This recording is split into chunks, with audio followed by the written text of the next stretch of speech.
انت كيف تضمن تتحكم بالسيارة بعد سرعة 130 كيلومتر في الساعة؟ تعرف انه كل الاحصائيات تقول انه اكثر من 130 كيلومتر في الساعة غالبا الحادث مميت بغض النظر عن السيارة اللي انت فيها. شركات التصنيع دائما تقوم بافضل التصاميم وتغيرها اول باول مع هيئات السلامة لوضع افضل المعايير لزيادة الحماية للراكبين والسائق.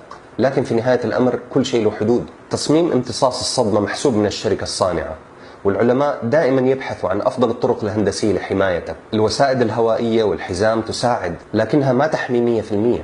بس فالحين لما نشوف حادث نقول السيارات الحديثة زي البلاستيك وما تتحمل، ونقول إنه السيارات القديمة هي سيارات قوية جدا، وهذا غير صحيح. هذا اختبار لتصادم سيارتين، واحدة قديمة وواحدة جديدة، وواضح إنه الجديد يتحمل أكثر بكثير ويحمي السائق أكثر بكثير.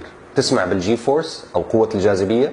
التصادم المباشر اللي يحصل على سرعة 110 كيلومتر ينتج عنه أكثر من 90 جي فورس. وعلى فكرة ال50 جي فورس مميتة.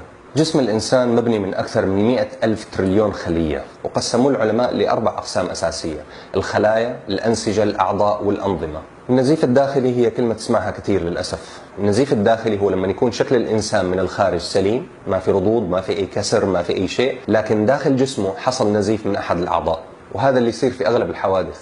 فالسيارة لما تكون ماشية بسرعة 150 كيلومتر في الساعة وتصطدم تتوقف كجسم متحرك، لكن جسم الإنسان ما زال يمشي بسرعة 150 كيلومتر. الحزام والإيرباغ والارتطام هو اللي حيوقف الجسم، لكن الأعضاء الداخلية ما زالت تسير بسرعة 150 كيلومتر في الساعة. وعشان توقف هي أيضا الأربطة والشرايين هي اللي تثبتها، لكنها تبدأ بالشد والتمزق والأضلاع بالتكسر، وهذه تكون بداية النهاية. وارتجاج الدماغ يصير لما يجي خبطة قوية للدماغ والعياذ بالله.